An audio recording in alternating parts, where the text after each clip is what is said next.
My name's Rhapsody, welcome back to Disco Elysium. Alright, I got a thought above my head, apparently after doing all the stuff I just did. Oh, thought complete, Hobo Cop. What up? Let's see the solution here. Technically, you wouldn't be a cop anymore, but a hobo. That would mean game over for the cop chapter of your adventures, but who knows where the hobo part takes you? To the bar, the old l'Assommoir, to the pier or to the sewers, to Le Royaume, where for 300 years they interred the dead? You could plunder royalist crypts for long-forgotten triple malt bourbon, and then fight the Amarkan beast that lurks in the bottommost sepulchres. The secrets of the city are yours, at last.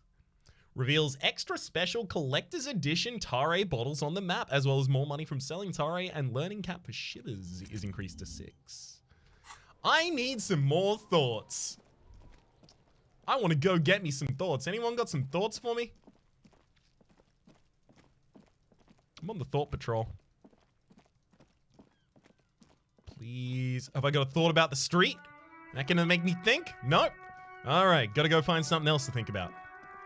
Let's go in here. It's long overdue. We talked largely to the girl outside. May as well continue this part. Okay. My standard is to interact with everything except for the people first. So what's in here? Gift, books, and molten candy. I'm also gonna take the crowbar out of my hand. That seems like a suspicious thing to be holding in this circumstance. Man from Heimdall series. The display rack is brimming with worn paperbacks featuring an extremely muscular, sword-wielding barbarian on the cover. Nearly all of the titles contain the word Heimdall somewhere. Heimdall. Storky, tell me about the Muscle Man books. I'm gonna look through the display of books first. Rows and rows of Heimdallamen blur your vision. You make out some titles. Man from Heimdall and the Mammoth Riders. Man from Heimdall, Return to Heimdall. And the solipsistic Man from Heimdall and the Heimdall Man. Good God, how many are there? Maybe 100? Man from Heimdall and the Sages at the End of the World. Man from Heimdall and the False God. Man from Heimdall and the Scorched Earth. Man from Heimdall, the Heimdall Colonies. Man from Heimdall and the Swamp Beast. Man from Heimdall and the Snow Crabs. Is that all?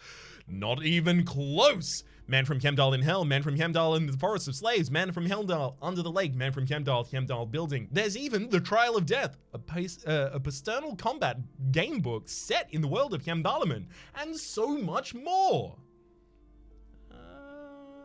Do any of these books call out to me? 28, I expected to fail. Nothing of interest, only silence in the cosmic background, pain radiation. Storky, tell me about the Musselman books. I don't yet know her voice, so let's try and come up with one. Oh, Man from Heimdall, a very popular series of adventure novels. She looks at the books with some disdain. They're awfully moral and violent books. Why are they so popular? Blood and violence, scantily clad women, epic narratives, all those mystical things he encounters. They're bound to grab those with little imagination and nothing to do. Sounds good. Which one should I start with? What does it matter? They're all the same. She rolls her eyes, then fiddles with her pendant. However, the customer's always right, they say. If you're a novice of the series, I'd recommend Heimdallaman, the Man from Heimdall. It's supposed to be a good introduction to the series. Not interested in buying that. I'm out. Alright, let's look at the central display table. Every single thing except for the Shopkeeper first, as I mentioned. Mountain of Board Games. This is interesting. A lot of bookstores do actually sell board games. I know a lot of people who work in bookstores, actually. It's weird. It might actually be the most common profession among the people I know. Oddly. A small mountain of colorful board game boxes. There are numerous types of games for all ages. A lot of shelf space seems to be taken up by Viral-related merchandise. Look through the pile of Viral-related items. An endless variety of source books, lore books, and codices litter the table. The topmost book is Velkin Compendium, 2nd edition. There's also a large hand-bound tome with intricate cover art, The Hunters of Kataok, Boreal Creature Compendium, and a Pick Your Path adventure game book titled Tales of Viral, Cavern Velkrag. A less well-written game would have all of these be obvious, direct references to games and board games that exist in the real world. I appreciate that they're not doing that. Yeah, like, I understand that can be fun, but it gets overdone. And it kind of pulls you out of the atmosphere, I feel, a lot of the time as well. Conceptualization. Books in a board game section? Who wants to read books? Anything that really catches my eye? There's a box that says Wural, 3rd edition Mega Setting Supplements Module.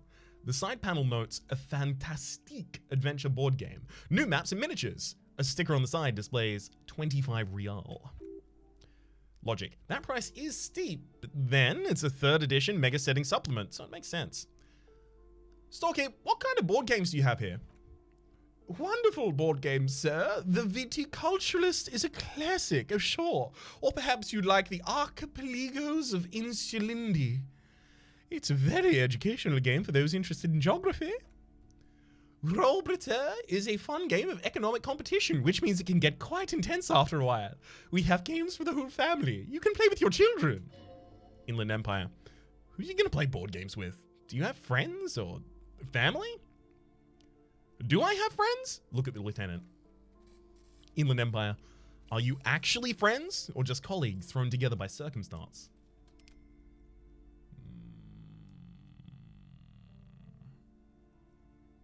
I don't feel as if I have any kids. Friends are technically like family. She fiddles with her pendant, thinking. All right, so the pendant's important. We've gotten 2 passes by that. For playing with friends, I'd recommend Suzerainty. It's a civilization building game where you build a civilization, then set off to brutally colonize and replace other civilizations. It'll cost 12 real. So what about all these Wural things? Lousy orders there, she shudders. No, role-playing games are popular amongst those types. You know, who are into those kinds of things. Personally, I don't like it. Not at all! I've heard they turn people into occult enthusiasts. That they even have rituals where they try to summon entities. Highly immoral stuff. You can still buy them, though. Obviously, that's like a fairly one-to-one reference to the was it demonic possession? It's not a scandal. It's not hype either. What's like scandal plus hype? Debacle, I guess, of people thinking that, of especially parents and American parents thinking that D&D was going to influence their children in demonic fashion.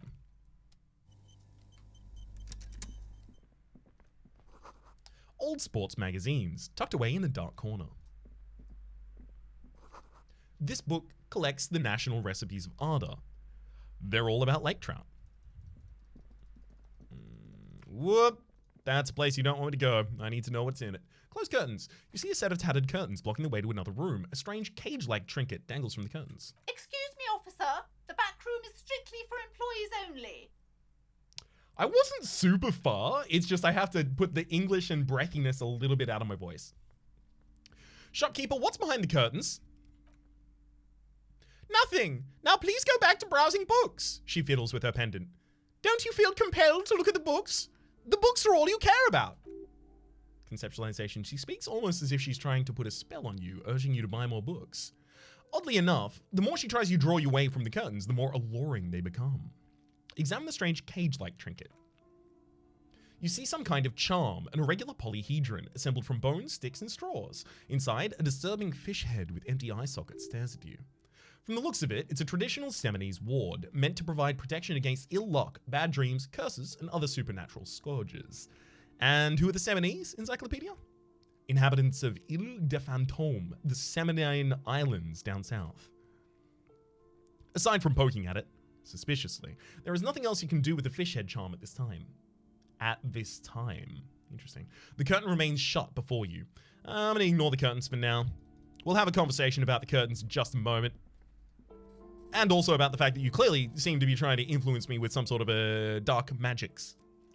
These shelves are all overburdened with books from the same series. You see the name Dick Mullen over and over again. Look through the display. Crime fiction is a disgrace. an asinine misrepresentation of the physical attributes and arduous everyday work of actual police officers. These books greatly overstate the excitement of police work, glossing over how long it actually takes to follow up on leads and eliminate dead ends, and the paperwork. Ugh. What's more, they completely ignore the psychological hardships of, year after year, coming into contact with people during the worst days of their lives. Not to mention of all of the stress that it creates upon an officer's family. Detective fiction doesn't sound like it tells the truth at all. Now, would you like a list of all the books found on the shelf? Sure. You'll see Dick Mullen on the job, Get Me Mullen, The Stalwart Adventures of Richard P. Mullen, Dick Mullen and the Murder in the Orchid, The Sordid Affair of Dick Mullen, A Killing is Declared, Dick Mullen in the Murder House, The Final Case of Dick Mullen, An Obvious Lie, Dick Mullen in the Clock Tower, The Ordeals of Dick Mullen, Dauntless Dick, Dick Mullen's Funerary Pyre, The Murder of Dick Mullen. Dick Mullen dies? Oh no, turns out he faked it to solve a case. Is there any more? Yes, there's also The Dame Who Did It. Farewell, my Mullen. Faking death seems to be a common trope in the Mullen series. The Morbid Tales of Dick Mullen. A Dark Tide Turns. Tragedy Calls for Dick Mullen. Another one with a fake death. And of course, Dick Mullen, the murderer. In order to catch a murderer, Dick Mullen must become the murderer. And then catch himself. What an easy way to find a murderer. Just become one and then lock yourself up. That's pretty cool. Come on, this is not real way. This is not the way real police solve crimes. The real police are some 20 kilometers away, sitting in an armored motor carriage. Mac Torson, a bald man, turns towards the lean man and pats him on the back. Come on, Chester, tell the story again.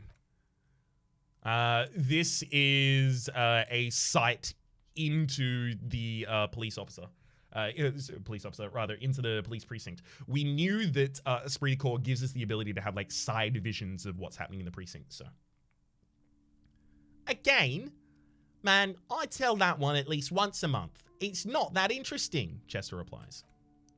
The fuck it is, the bald man replies. And these guys haven't heard it. He motions to the civilian sitting in the back seat. You see, Chester here, he points his finger at the lean man. Chester faked his own death once. Gosh, why? One civilian looks on, amazed. The bald man bellows a reply. A very fucking dangerous case. Ain't that right, Chester? They almost got you that time. Yeah. Sure came close. Chester mutters in return, then turns to the rapt listener. All right, so I was tailing this guy called Francis the Shoe. The inside of the motor carriage is thick with cigarette smoke. Outside, it starts to rain. I loved that.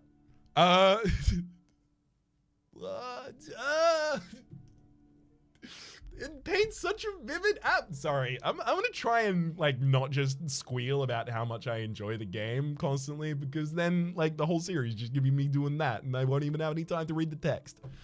Inland Empire. After all of this, you still haven't found the answer to the one question. Who is Dick Mullen? Reaction speed will give me the possibility of rolling that? Sure, let's do it. I failed so many of my— oh, that's a Snake Eyes as well. Storekeep, what is all this crime fiction? Your attempt to grasp the answer fails. It seems very close by, pulsating just out of reach. But Storekeep. Oh, hang on, I've lost her voice. I've done too many voices since I've been in hers. Oh, crimes, robberies, murders. She lowers her voice. Even sexual crimes. We're fortunate to have Dick Mullen and his stories to sort all that out. All that out? She would pronounce the L's, definitely. Okay. It's a tome of fascist magic, rather candid. Everyone knows the most interesting thing about fascists was their magic. There is like actually like an interesting kind of like occult tie to certain historical fascistic movements that you can watch video essays on. As it's anthropologically and historically interesting, and something that seems weirdly, especially the older video essays talking about that's weirdly prescient of the kind of like QAnon Pizzagate kind of like demonic circle conspiracy theories. Shelf of biographies. The plaque on the shelf reads, Biographies of Famous People. You see a large variety of names, none of which ring a bell. Look through the books. Browsing through the books, browsing through all the books with all their names makes your head spin. None of these seem important or relevant. It's just all vapid egoism. Suddenly, a particularly odd title catches your eye. It reads, High Speed Love, the tragic true love story of Jacob Eyre and Alfie Deltraz, and by one Cecilia Averbrook. What's it about? High Speed Love chronicles the romance between two of the finest tip-top tourney racers in history. One of them, in the madcap driver, is Jacob Eyre. His blonde mane graces the cover. Next to Eyre's life story, you see a slim biography of the Occidental rock star called The Anti-Star. He's famous for shooting morphine into one of his eyeballs and cocaine in the other. Next to that, a Revacholian radio personality, Guillaume Bevy, stands in front of a rundown drug den. He's permanently a fixture on Channel 8, reporting on real-life crime and ruining cops' days. I really must insist you buy one of the books. You're interrupted by the shopkeep. Reading them is not for free. Do still browse, though, but not too long. Suggestion. She understands that she's erred against the customer and immediately corrects course. I'm sorry, I didn't mean to rush you. You are browsing. Go ahead. Take your time. Time is commerce. Time is commerce. Shopkeep, anything of note on the shelf? I would say... The woman hums to herself. The Greatest Innocence. Yes, most certainly. It's an important educational tool, delving into the depths of history, religion, and their relation to innocentric power. Who or what is an innocence? A very influential historical figure. But surely I don't have to tell you that. She waves her hand as if casting aside the thought. You're a law officer, and law officers must have at least some education. The book is also very daring. The author aims to re-examine the universal understandings of the innocentric system, creating a fresh vantage point and a shift in the tired order of doing things. I thought it was about which of these innocences is the coolest and greatest, or so you would recommend it. So you would recommend it? Certainly. It's prudent for a person to have at least an elementary understanding of history and society. Otherwise, I imagine we'd be in chaos. Inland Empire. You feel like you should get this one. Definitely. It's important somehow. There's something personal inside. I actually can't buy that at the moment, so maybe I'll come back for it. Maybe not. Who knows? Map wall. Several maps are attached to a bulletin board hidden above inside the alcove. They're held up by small pins. The board has come loose on one corner. The maps look all invaded. Your eye captures the map of Insulin, the map of Revachol, and the map of Martinez. I'm gonna look at the one for Insulin. You see a large map displaying archipelagos. You see a constellation of small dots on the light blue emptiness of the Insulindic Ocean. The largest, in the northeast, is Les Cailloux. You are here. Another, far away in the southwest, Seminoles Islands. Île des Fantômes. What else? Ozon, Laurentide, Face à la Mer, Face à la Mer, Archipelagos, North Arcade Islands. It's all just specks of dust on the vastness of the Insulindic. On the edges of the map, the color fades into a blur of white dots. Black and white. Visual calculus, disintegrating into mathematics. Inland Empire. In the northeast, a dust mite stands on the north coast of Caillou. In a bookstore. It's you. Squint first. Can you see cities on the islands? You can. On Caillou, Revachol, a single black star. On Ozone, Fond de l'Air, and Vermontier. Look, a lot of these are clearly steeped in French phonemes, and I'm gonna blunder my way through them. I do apologize, but the best I can do is try. Vermandoux on Archipelagos, Croyant-Morin, Villiers on Semenine and Olduvai. And on Laurentide, Diora of the Seven Seas. Empathy, lost little pearls of light, tiny fires in the dark. Encyclopedia, 850 million people. Okay. Right. We have a little bit more information about the world now. Beautiful. 850 million people live on these little dots. An oceanic world of culture and commerce torn apart by history. Look at the edges. The ocean break apart into a tangle of cosines and azimuths, all pointing into pale nothingness. Mundi is the north azimuth. Grad is the northeast azimuth. Samara is the east azimuth. Seoul is Seoul? Yeah, I'll go with Seoul. Is the west azimuth. Isolas, they're called. Inland Empire.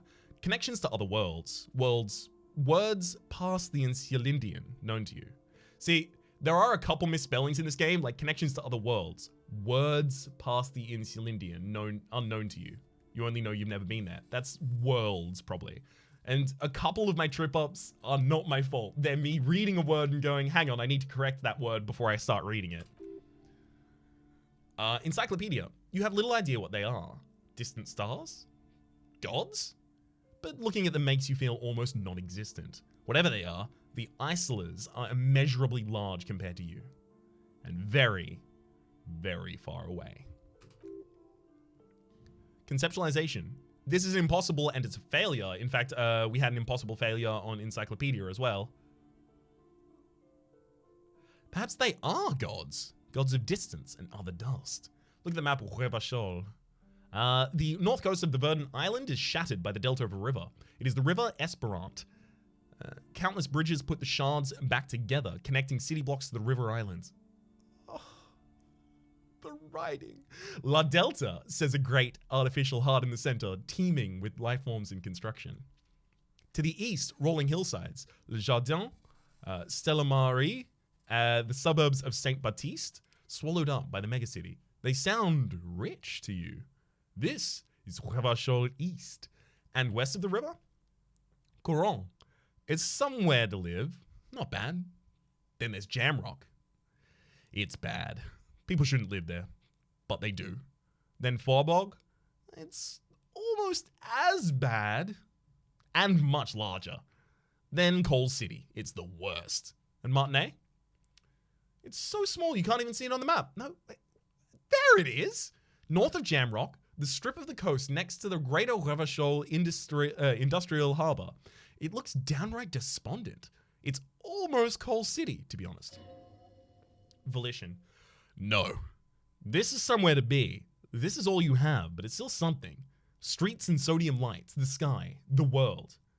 You're still alive. Look at the map of Martinez. It's not really a map. It's a tourist thing.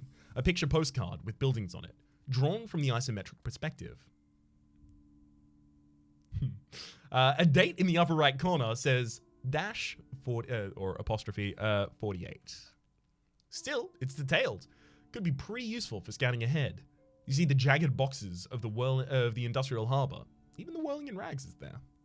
Storekeep, can I buy these maps? I'm sorry, officer. The map of Martinez is the only one available. The other two are not for sale anymore, and besides, you could scarcely afford them. They're quite valuable. They might not look it, though. The map of Martinez is 90 cents, though. Why is the one of Martinez so cheap? That old thing? It's an out-of-date map of a tourist location that never was, nor came to be. From when some design studio people tried to spruce the place up 4 or 5 years ago. They also renovated the horse statue, set up those coin-operated viewers, and designed the new street lamps. Rhetoric. The place does not look like a successful tourist trap, does it? What happened then? It didn't get far for some reason. A shame the project never kept going. Would be nice if someone fixed Martinez up. All these ruins are bad for business. Interfacing challenging stealing instead. Bounce. Not interested in straight up theft. I'm sorry. Shelf of paranormal books. The bookstore is not strictly about crime, romance, and the biographies of famous people. There's also a wide range of paranatural literature. I'll look through the shelf. Amidst the various books, you find one written by Matthias W. Dundas. It's about wholeness, unity, and balance. Rhetoric. These three things are very important to the working class mind. The point of the book, and many others on the shelf, is to give people medicinal advice in situations where they don't have access to paid health services. Well, that's why it might be very important. How does that work?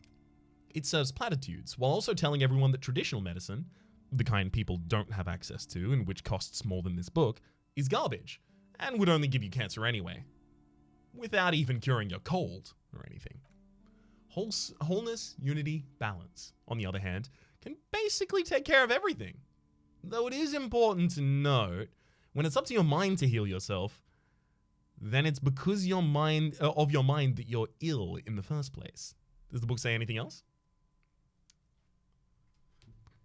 Okay, well, it suddenly seems less wholesome with the whole faux doctrine of health, rather than just a comforting kind of thing. The book features chapters on topics such as how to find magnesium. It even lists plants you can harvest magnesium from. How to continue drinking if you're an alcoholic who's destroyed his liver. And there's even a chapter on the ancient Seraes tradition of using duck gallbladder, preservatives, to treat and prevent sexually transmitted diseases. Pre and post factum apply. Nothing worth buying. What do you mean nothing worth buying? How to harvest magnesium from plants and how to continue drinking from an alcoholic who's destroyed his liver. That seems really important for me. Inland Empire, medium, find something truly otherworldly. 92, sorry. The throbbing in your head increases with every passing moment as you gaze at this shelf. Suddenly, as if out of nowhere, a small green book becomes apparent. The title of it reads, Medical Purposes of the Parley. Is it parley or pale? Because this is clearly a word made up for this game. I'm going to say pale. Medical Purposes of the Pale. What's the pale? The book contains very little information on the matter. This knowledge seems to be taken for granted. What's the book about? The book contains descriptions of various pseudoscientific therapies, alternative medicines, and folk remedies involving the pale, also known as la territoire. For example, it recommends vigorously swatting one's naked body with a venek, or hand broom, made from the leafy twigs of a young birch tree from the near pale. Sounds painful. It is supposedly invigorating and good for circulation. I think if I said that was invigorating, I might have gotten a thought there, but again, I'm trying to guide this character a little by myself as well. What else? It also recommends consuming distilled spirits like vodka or whiskey that have been aged in the pale. We've seen that before, in Freet. Readers are instructed to cover these jars in a shallow hole just inside the pale and then leave them for 30 to 60 days, depending on the potency desired. And what does this pale aged liquor do? Among other benefits, it's alleged to restore a damaged liver to perfect health. Logic. That seems improbable. How is that possible? Is it any more improbable than anything else that human beings put their faith in? Fair enough. What else is in there? For general health and well-being, readers are encouraged to take regular strolls through the pale. What's the pale? Through a sidebar cautions readers to limit each stroll to less than an hour. So the pale is an area, I imagine? These strolls promise to cleanse the mind of worries and the body of toxins, especially if the perambulator performs this ritual in the nude. Nudity figures prominently into a number of these prescriptions. Inland Empire, this is exactly what you need. Is there anything else of note? There's an entire section devoted to cures for men who are struggling to perform their marital obligations. Well, I certainly don't need that. You close the book and return it to its place on the shelf. Storekeep, what books are these?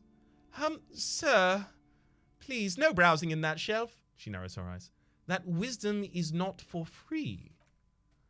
I can't have you end up like opening a police store next door and stealing my customers. Oh no! I kind of do want to purchase that book though. Another boring book, just discarded here. Alright, time to go downstairs. What have you got to say for yourself with all these seditious materials? Welcome to Crime, Romance, and Biographies of Famous People. My name is Plaisance. The clerk extends a greeting. Be welcome. And please take responsibility for the energy you bring into this space. You telling me to change my expression? Inland Empire, a golden pendant hangs around the woman's neck in the shape of what looks like a tiny fish head trapped in amber. Before we go, you seem to be well off. Can you give me some money? I feel like there won't be an opportune moment to ask later. No, I'm not doing that. A curious pendant you're wearing. Narrow your eyes mysteriously. Oh yes, helps to have an anchor in these times. She clutches the pendant and narrows her eyes as well. So you're the owner of the store? I am the proudest owner of our little shop of culture. Her voice is high-pitched, as if to give it more penetration. Suggestion. She's fine-tuned her voice to find the most welcoming approach for attracting new customers. It doesn't work. What if I wanted to buy a book and the girl outside mentioned the place is cursed? I'm gonna go with that one. Cursed? Who said that? Annette? She blinks.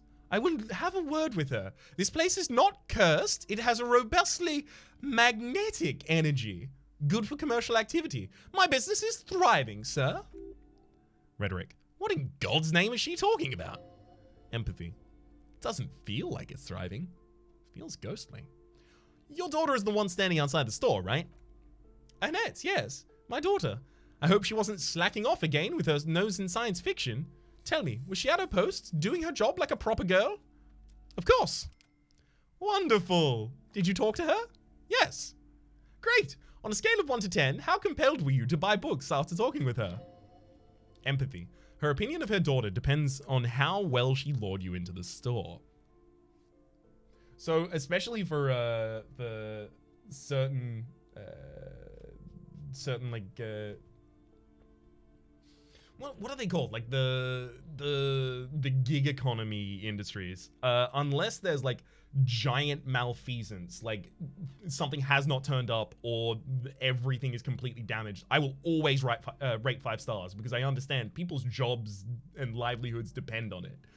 So in this circumstance, despite the fact that clearly we talked about everything else, 10. She's very polite and helpful.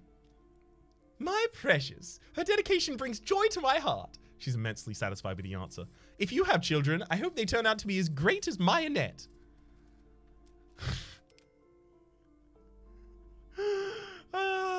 I'm here to dismantle the free market and abolish child labor. She rolls her eyes. You must be kidding. There's nothing like that happening. Depends. How much do you play the kid? Good sir, what does a young child do with money anyway? No, I save it for her as a fund. She's securing her financial future out there. Authority. Slap the cuffs on her! Rhetoric. Such criminal behavior does not happen in more developed companies. In some more developed companies, this sort of thing is 2 felonies. Child labor and slavery. Those countries will realize they've raised a lazy and spoiled generation. Her tone is decisive. Not at all angry at the what? Not at all angry in the insinuation. My bad. Are we done with the jokes now? Yes, we've had quite enough fun here, right? The lieutenant taps his foot. The way you're handling her strikes me as wrong. Again, yeah, I take issue with that. Mind your own business, sir. Her posture becomes very rigid. In our society, people don't get to tell other people how to raise their children, so it's none of yours or anyone's business. Logic. Denial is the way she copes with criticism. Yeah, that makes sense.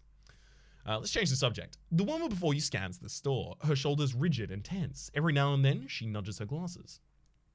What if I wanted to buy a book? Goodness. You were already doing good browsing the shelves. Why'd you stop? She fiddles her pendant, then waves her bony fingers directly at you. Don't you feel compelled? Go, get back there. The books await you. So what types of books do you have? Everything is on the shelves. Take a look for yourself. She nudges her glasses. The shelves compel you, don't they? She's attempting to mentally direct you towards the shelves. She only wants you to buy the goods. She doesn't care about the books. Do you even know what books you have for sale? She scoffs. Truth be told, not really.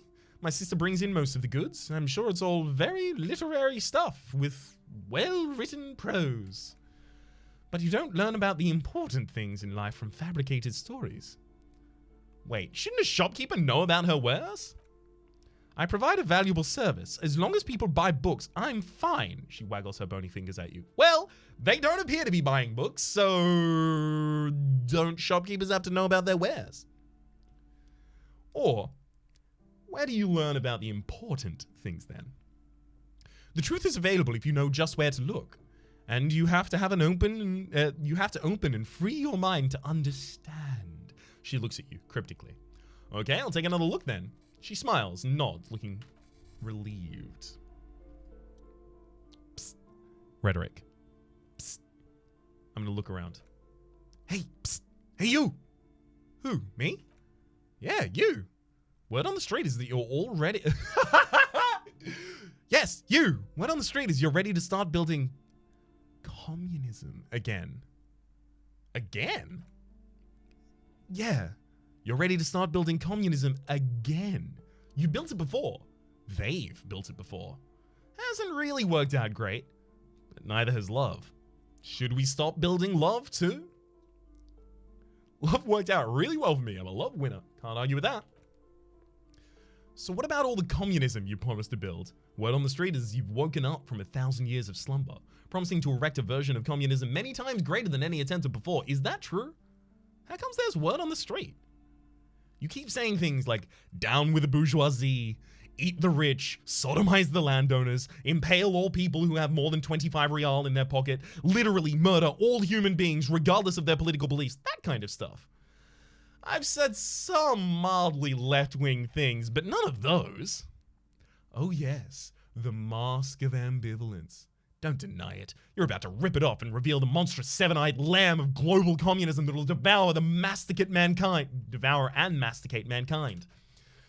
Everyone can see that. So tell me, do you have any questions before we fire up the big communism builder, or do we need to get right down to it?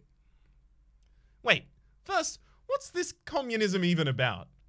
Failure. It's about failure. Failure? Yes, abject failure. Total, irreversible defeat on all fronts.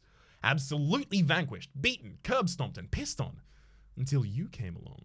You will reverse the fortune of the workers of the world. You alone, against every living thing, against every human alive, 800 trillion real in the hands of the impossibly well-organized ruling class, towering city blocks of bankmen who have their ears of the prime ministers, million-headed armies of nations, and the love of your own mother. You, against the atom, the charm and spin, where the whole world failed. Matter failed to bend to human will. Human will failed to get out of bed and to tie its laces. You alone, single-handedly, will rebuild the dreams of the working class. You are the last communist. Now get to work, comrade. Roll up your sleeves and start building communism. Opt in. Oh yeah! Get the firing squads and animal wagons ready. Wait, what? Firing squads? You didn't say anything about those. Too late to back out now. You can't make an omelet without breaking a few million eggs. Roll up your sleeves further and breathe in the pristine air. Finish thought. Thought gained! Yeah, I knew I was gonna get thought in here. All I had to do was say a lot of provocative stuff. Mazovian Socio-Economics. Oh, it's gonna lower my visual calculus, but I don't care. I want it. Oh no, I don't have space. I can't. I'm not gonna forget any of these. No. I need to activate it. It's important. People think communism was some crazy idea that had its comeuppance 40 years ago. A fever that shook the world, never to return again. They were right. Until he woke up. Today, a spiritual corpse responsive only to the call of Commodore Red, prostitutes, and Kraz Mazov. For him, communism is still a thing. He will single-handedly raise the commune of O2 from the oceanic trench where it's been resting, covered in ghosts and seaweeds. He is the big communism builder. Come, witness his attempt to rebuild communism in the year 51. I will internalize that as soon as I have the ability to. All right, what's behind this? Pull open the curtains. Just as you're about to pull open the curtains, a petrified voice of the shop owner cries out once more. Sir, don't touch that! I told you it's off limits for the customers! Her hand is closed around the pendant, her fingers nervously playing with the talisman. Parapsychologically speaking, we're done if you decide to open them. I won't be held responsible for the consequences. It's too dangerous. Perception, hearing. She looks away, mumbling. Why is everyone always messing with the curtains? Why can't they just buy books like normal people? This is about the curse? That why you're afraid? Or, I'll go with that. No, No, it's just a storeroom for the employees. I told you. Now please step away from the curtains. She's almost begging you. But I sense this place calling for me. I must investigate beyond the threshold. You do? She grabs her pendant again, visibly shaken. My God, even more reasons not to mess with the curtains. Just step away, dear sir. Ma'am, this is different. I'm a police officer. I need to get in there. Why? It's not like anyone was killed there. She stops abruptly as her hand flies over her mouth, baffled by her own bluntness. I'm sorry. I just don't mean to be so impolite. Just please don't go in there. I can't allow that. You'll only make things worse and unleash the powers. All right, I'll think about it for a while. Thank you. The shopkeeper lets out a loud sigh. Let's just talk about this first, all right? There's no reason to venture into the unknown. What are you, a coward? Think about the whole marvelous adventures waiting for us on the other side. Horrific necktie says. Rhetoric. Talking is always good. Go and see what she has to say. That's exactly what I was going to do. Inland Empire. There is something mysterious about the curtains. Be careful. Close curtains. The curtains tattered, ignore them for now. And, for now also, my name has been Rhapsody. The name of the game has been Disco Elysium. Hopefully you've been enjoying yourselves, or it's a playlist in the description down below with all my content in the game, past, present, future, and hopefully we'll see you next time.